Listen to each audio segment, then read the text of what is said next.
Subscribe now and press the bell icon.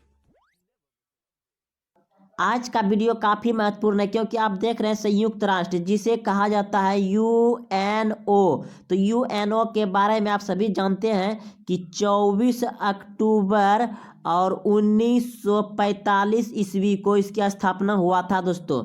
यानी कि द्वितीय विश्व युद्ध के कारण इस संयुक्त राष्ट्र संघ की स्थापना किया गया, जो कि सभी इसके देश अंतर्गत आते हैं। अगर बात करें दोस्तों संयुक्त राष्ट्र संघ यानी कि यूएनओ का सदस्य भारत कब बना, तो दोस्तों यह बना था 30 अक्टूबर 1945 ईस्वी को भारत इसका सदस्य बना था यूएनओ का। तो चलिए दोस्तों अभी इसमें लगभग 193 देश शामिल हैं संयुक्त राष्ट्र संघ में, और ये 193 देश जो है दोस्तों वह है दक्षिण सूडान। याद रखिएगा दक्षिण सूडान। दोस्तों नमस्कार दोस्तों, आप सबों का स्वागत है। तो चलिए दोस्तों अब प्रश्न की ओर। तो प्रश्न आप देख रहे हैं दोस्तों, संयुक्त राष्ट्र संघ की 6 भाषाएं रूसी, चीनी, अंग्रेजी, फ्रांसी, स्पेनी वह क्या है दोस्तों? ऑप्शन दिया हुआ है, बताइए इस प्रश्न का उत्तर कमेंट बॉक्स में क्या होगा।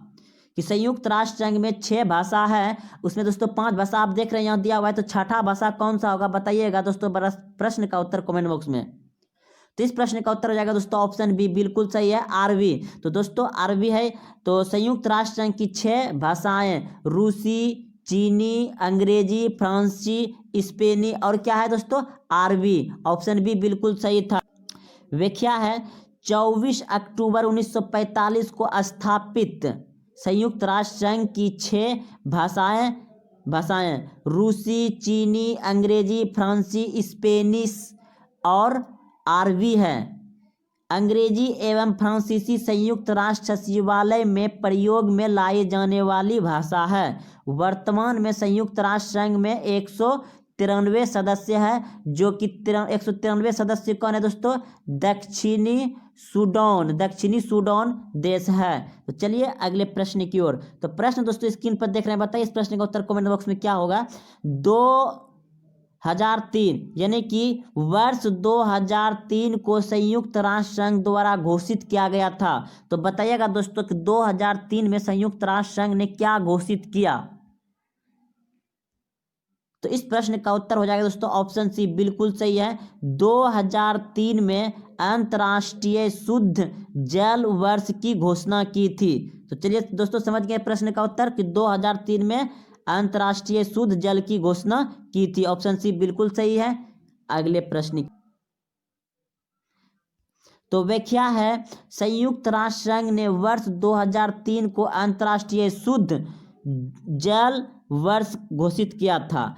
और दोस्तों बात करें 2004 को अंतर्राष्ट्रीय चावल वर्ष, 2004 को अंतर्राष्ट्रीय चावल वर्ष, और 2001 को महिला शक्तिकरण वर्ष, 2001 को महिला शक्तिकरण वर्ष, तथा 2005 को खेल एवं शारीरिक शिक्षा के लिए अंतर्राष्ट्रीय वर्ष। अंतर्राष्ट्रीय मतलब समझ गए होंगे दोस्तों कि 2005 को खेल एवं शारीरिक शिक्षा के लिए अंतर्राष्ट्रीय मतलब दोस्तों देश विदेश, अंतर्राष्ट्रीय वर्ष, और राष्ट्रीय मतलब अपना देश, तो घोषित किया गया है संयुक्त राष्ट्र संघ द्वारा वर्ष 2017 को विकास हेतु सतत पर्यटन वर्ष घोषित किया गया। तो चलिए दोस्तों आप समझ गए होंगे, आप और एक बार इसे अच्छे से पढ़ लीजिए। अगर आप कॉपी में उतार लेते हैं तो और बड़ी बात है दोस्त। तो प्रश्न दोस्तों आप देख रहे हैं स्क्रीन पर, बताइए इस प्रश्न का उत्तर क्या होगा। संयुक्त राष्ट्र संघ यूएन की स्थापना कब हुआ है? संयुक्त राष्ट्र संघ की स्थापना कब हुआ है जल्दी बताइए दोस्तों।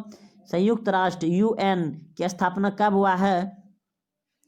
तो इस प्रश्न का उत्तर हो जाएगा दोस्तों ऑप्शन बी, बिल्कुल सही है दोस्तों, 24 अक्टूबर 1945 को, 24 अक्टूबर 1945 को। तो व्याख्या है दोस्तों, अगर आप इसे कॉपी में उतार लेते हैं तो बहुत ही अच्छी बात है, और आप इसे एक बार ध्यान से जरूर पढ़िए वीडियो रोक के। विश्व को युद्ध के खतरे से बचाना तथा अंतर्राष्ट्रीय शांति व सुरक्षा स्थापित करने हेतु विश्व के 51 राष्ट्रों ने सैन्य फ्रांसिस्को सम्मेलन में 100 राज्य अमेरिका के घोषणा पत्र में 21 जून 1945 को हस्ताक्षर किया। 24 अक्टूबर 1945 को सदस्यों की स्वीकृति प्राप्त हो जाने पर स्वराज अमेरिका विधिता स्थापित हो गया। इसी उपलक्ष्य में 24 अक्टूबर को प्रतिवर्ष संयुक्त राष्ट्र संघ दिवस मनाया जाता है। वर्तमान में स्वराज अमेरिका संघ में कुल 193 सदस्य है, जो कि दक्षिणी सूडान है। आप याद रखिएगा, दक्षिणी सूडान है। और इसका मुख्यालय दोस्तों आप सभी जानते हैं, संयुक्त राष्ट्र का मुख्यालय कहाँ है? न्यूयॉर्क में। संयुक्त राष्ट्र संघ का मुख्यालय कहाँ है? न्यूयॉर्क में। तो चलिए दोस्तों अगले प्रश्न की ओर। तो प्रश्न यूएनओ सुरक्षा परिषद में कितने अस्थायी सदस्य हैं? तो इस प्रश्न का उत्तर हो जाएगा दोस्तों ऑप्शन ए, बिल्कुल सही है, 5। तो अगले प्रश्न की ओर चलते हैं। तो देखिए दोस्तों इसका पूरा व्याख्या देख लेते हैं। व्याख्या है, संयुक्त राष्ट्र संघ की प्रमुख संस्था सुरक्षा परिषद विश्व शांति एवं सुरक्षा स्थापित करने के लिए उत्तरदायित्व है। तो संयुक्त राष्ट्र संघ क्या है? विश्व शांति, सुरक्षा एवं शांति स्थापित करने के लिए उत्तरदायित्व है। सुरक्षा परिषद में कुल 15 सदस्य होते हैं। सुरक्षा परिषद में कुल कितने सदस्य होते हैं? 15 सदस्य होते हैं। इनमें 5 अस्थायी सदस्य हैं दोस्तों। देखिए इनमें 5, जिसमें 5 अस्थायी सदस्य अमेरिका, ब्रिटेन, रूस, चीन और फ्रांस, ये 5 सदस्य जो है कि अस्थायी सदस्य है दोस्तों। जैसा कि प्रश्न पूछा गया था, सुरक्षा परिषद को 10 अस्थायी सदस्य, सुरक्षा परिषद में 10 अस्थायी सदस्य का चुनाव महासभा द्वारा 2 वर्ष के लिए किया जाता है। तो 2 वर्ष के लिए अस्थायी सदस्य को चुनाव किया जाता है। अंतर्राष्ट्रीय शांति एवं सुरक्षा से संबंधित महत्वपूर्ण विषयों पर 5 अस्थायी सदस्यों सहित 9 सदस्यों का समर्थन आवश्यक है। तो चलिए दोस्तों अगले प्रश्न की ओर। और दोस्तों यह पूरा एक व्याख्या है। प्रश्न है, संयुक्त राष्ट्र की महिला अध्यक्ष कौन थी? संयुक्त राष्ट्र की महिला अध्यक्ष कौन थी? तो दोस्तों बताइए इस प्रश्न का उत्तर कमेंट बॉक्स में जल्दी से क्या होगा। तो इस प्रश्न का उत्तर हो जाएगा दोस्तों ऑप्शन बी, बिल्कुल सही है, विजयालक्ष्मी पंडित। विजयालक्ष्मी पंडित जो कि भारतीय थे दोस्तों। चलिए इसका पूरा व्याख्या देख लेते हैं। तो देखिए दोस्तों पूरा यहाँ व्याख्या दिया हुआ है।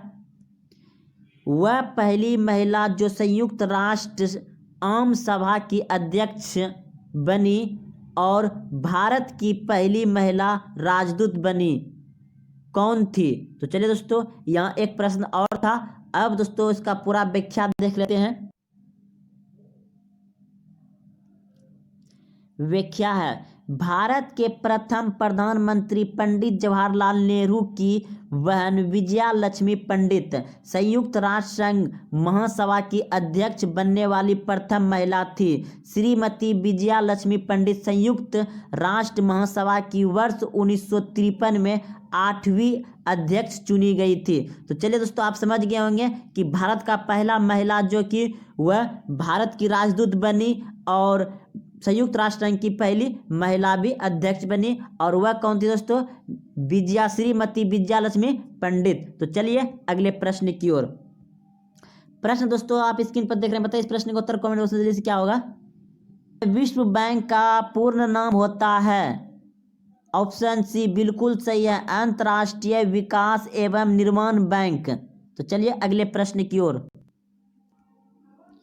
व्याख्या है, अंतर्राष्ट्रीय पूर्ण निर्माण एवं विकास बैंक, जिसे प्रायः विश्व बैंक के नाम से जाना जाता है, इनकी स्थापना 27 दिसंबर 1944 को वेड वुड्स सम्मेलन में हुई थी और वर्ष 1946 में इसने अपना कार्य आरंभ कर दिया। विश्व बैंक का कार्यालय वॉशिंगटन में है। विश्व बैंक का मुख्यालय यानी कार्यालय वॉशिंगटन में है और अंतर्राष्ट्रीय मुद्रा कोष सदस्य होने पर कोई भी राष्ट्र इसकी सदस्यता स्वतः ही ग्रहण कर लेता है। प्रश्न है, निम्नलिखित में से कौन संयुक्त राष्ट्र संघ का एक मुख्य अंग नहीं है? तो चलिए दोस्तों बताइए इस प्रश्न का उत्तर कमेंट बॉक्स में है कि कौन सा संयुक्त राष्ट्र संघ का एक मुख्य अंग नहीं है।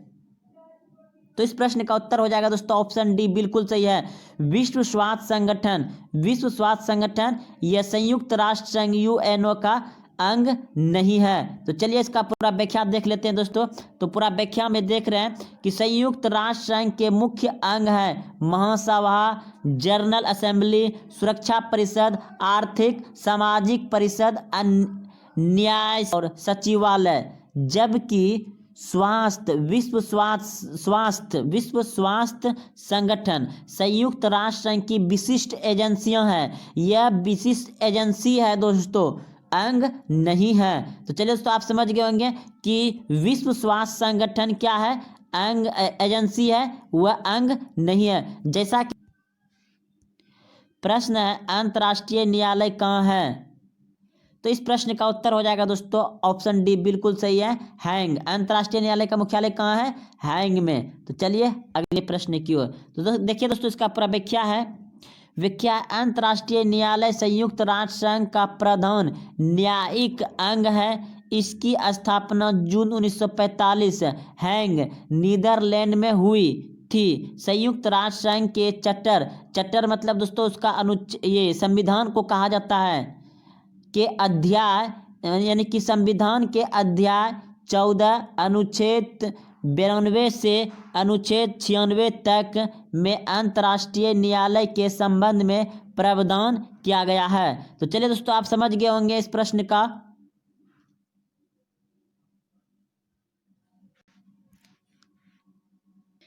निम्नलिखित में से कौन सी संयुक्त राष्ट्र की विशिष्ट एजेंसी नहीं है, तो दोस्तों इस प्रश्न का उत्तर हो जाएगा आपका,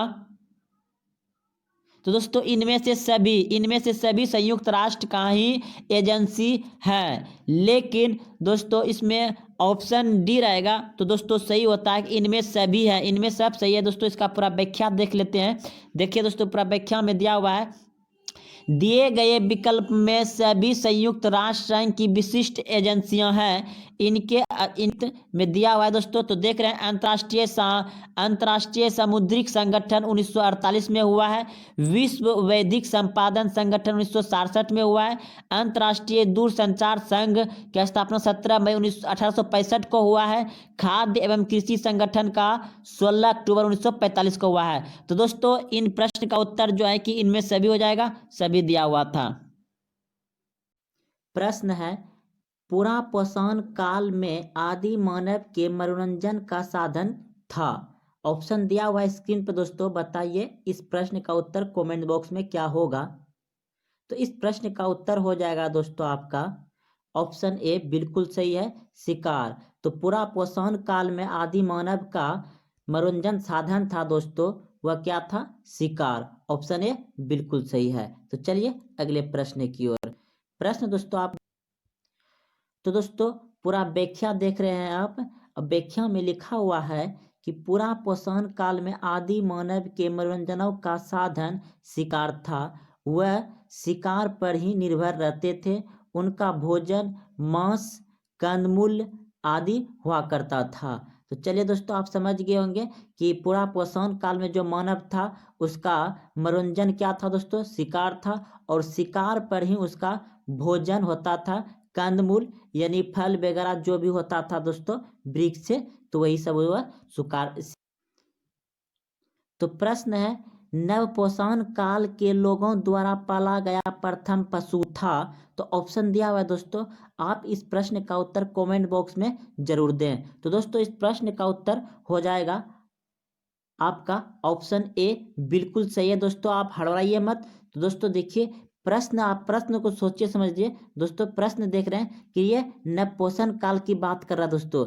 नवपोषण काल में लोगों द्वारा पाला गया प्रथम पशु था भेड़। अगर दोस्तों प्रश्न रहता कि मानव द्वारा प्रथम पाला गया पशु, तब होता दोस्तों कुत्ता, आपका ऑप्शन सी सही होता।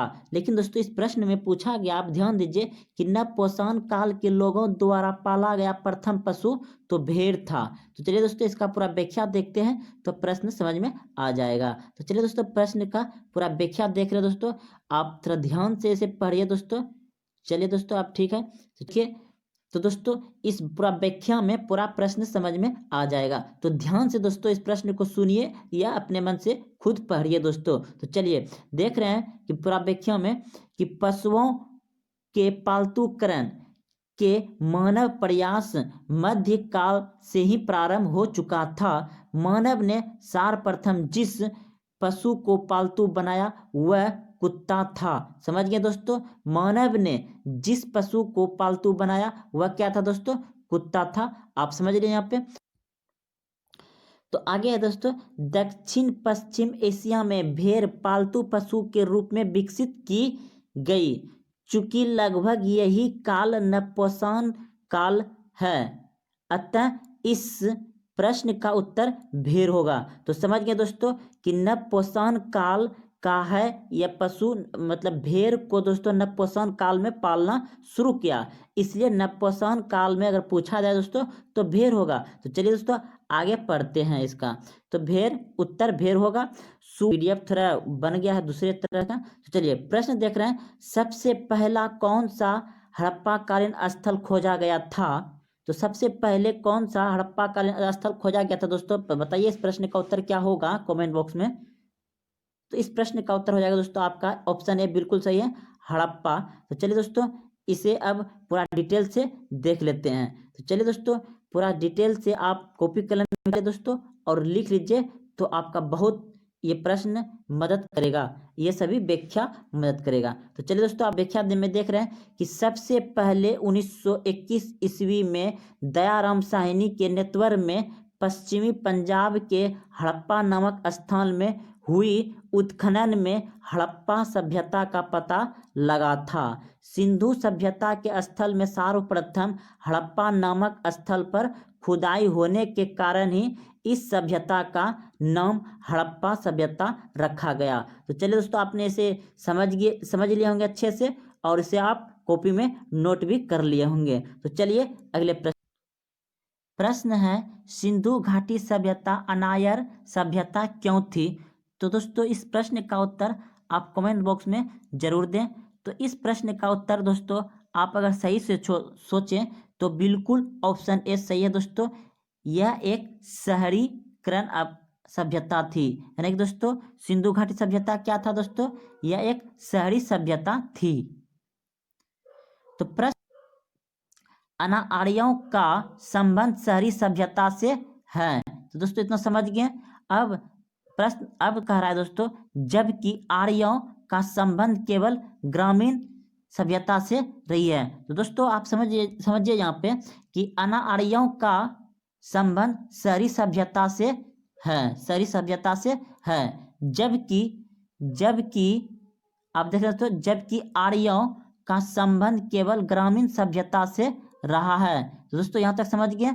अतः यह स्पष्ट है कि सिंधु सभ्यता का शहरी सभ्यता होना इस सभ्यता के अनार्य सभ्यता होने का सर्वाधिक ग्रहण प्रमाण मिलता है। तो समझ गए दोस्तों इस प्रश्न को आप। तो चलिए आप एकदम अच्छे से उसे कॉपी में उतार लीजिए, या तो इसे एक बार ध्यान से पढ़ लीजिए आप भी दोस्तों। तो चलिए अगले प्रश्न है, हड़प्पा की सभ्यता निम्नलिखित से संबंधित है। ऑप्शन दिया हुआ दोस्तों स्क्रीन पर, आप इस प्रश्न का उत्तर कमेंट बॉक्स में जरूर बताएं। तो दोस्तों इस प्रश्न का उत्तर हो जाएगा आपका ऑप्शन ए बिल्कुल सही है, कस्य युग। तो हड़प्पा सभ्यता कैसा था दोस्तों, कस्य युग सभ्यता था। तो चलिए अगले प्रश्न की ओर। उससे पहले दोस्तों आप यहाँ पूरा डिटेल इसे देख सकते हैं दोस्तों और पढ़ भी सकते हैं। तो चलिए दोस्तों पढ़िए पूरा व्याख्या। हड़प्पा सभ्यता कस्य युगीन से संबंधित है। सिंधु सभ्यता युग में तांबा और टीन मिलाकर कस्सा का निर्माण किया जाता था। तो दोस्तों समझ गए कि हड़प्पा सभ्यता क्या था दोस्तों, वह कस्य युगीन सभ्यता था। और सिंधु सभ्यता युग में तांबा और टीन को मिला करके कस्सा का निर्माण किया जाता था। इस युग की प्रमुख धातु कस्सा थी। इस युग की प्रमुख धातु क्या था दोस्तों, कस्सा थी। इसी कारण इसे कस्य युगीन सभ्यता भी कहा जाता है। वस्तुतः यह समझ गए दोस्तों, यह क्या थी, यह ताम्रपोषण कालीन नगरीय सभ्यता थी। तो चलिए दोस्तों आपने इसे समझ लिए होंगे। अगले प्रश्न की ओर। प्रश्न है, हड़प्पा संस्कृति की मुद्राओं एवं पक्की मिट्टी की कलाकृतियों में किस पशु का चित्रण नहीं किया गया था? तो दोस्तों प्रश्न आप समझ लिए होंगे। प्रश्न कर रहा है कि हड़प्पा संस्कृति की मुद्राओं एवं पक्की मिट्टी की कलाकृतियों में किस पशु का चित्रण नहीं किया गया था या नहीं किया गया है? तो ऑप्शन दिया हुआ दोस्तों, आप इस प्रश्न का उत्तर बताइए कमेंट बॉक्स में क्या होगा। तो इस प्रश्न का उत्तर हो जाएगा दोस्तों ऑप्शन ए बिल्कुल सही है, गाय। क्या होगा दोस्तों इस प्रश्न का उत्तर?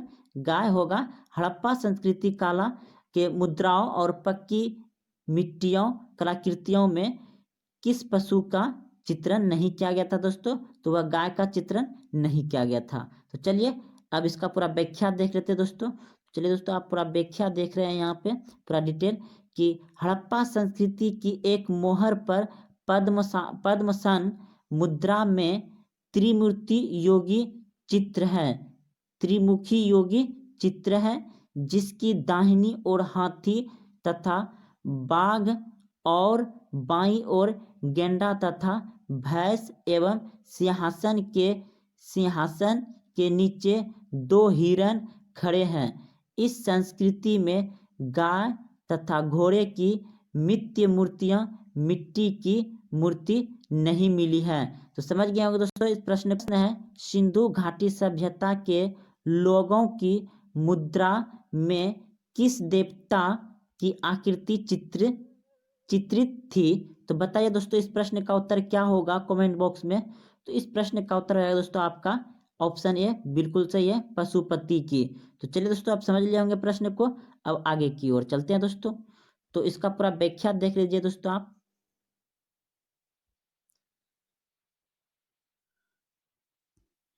तो व्याख्या देख रहे हैं कि मोहनजोदड़ो से प्राप्त एक मोहर सील पर 3 मुख्य वाला एक धान की मुद्रा में बैठा हुआ है। उसके सिरों पर 3 सींग है, जिसके बाईं ओर एक गेंडा और भैंस तथा दाईं ओर हाथी एवं विग्रह है। इस पशुपति शिव का रूप माना गया है। इस पशुपति शिव का रूप माना गया है।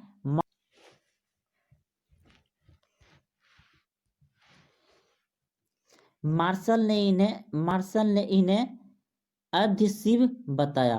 तो चलिए दोस्तों अगले प्रश्न की ओर।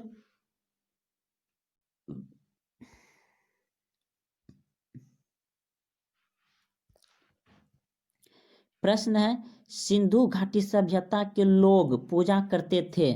चलिए बताइए दोस्तों इस प्रश्न का उत्तर कमेंट बॉक्स में क्या होगा। सिंधु घाटी सभ्यता के लोग पूजा करते थे। तो चलिए बताइए दोस्तों इस प्रश्न का पूजा करते थे। तो चलिए दोस्तों बताइए कमेंट बॉक्स में कि सिंधु घाटी सभ्यता के लोग पूजा करते थे किसका? ऑप्शन स्क्रीन पे दिया हुआ दोस्तों। तो इस प्रश्न का उत्तर हो जाएगा ऑप्शन डी बिल्कुल सही है, पशुपति। तो चलिए अगले प्रश्न की ओर। तो प्रश्न देख रहे हैं दोस्तों आप स्क्रीन पर।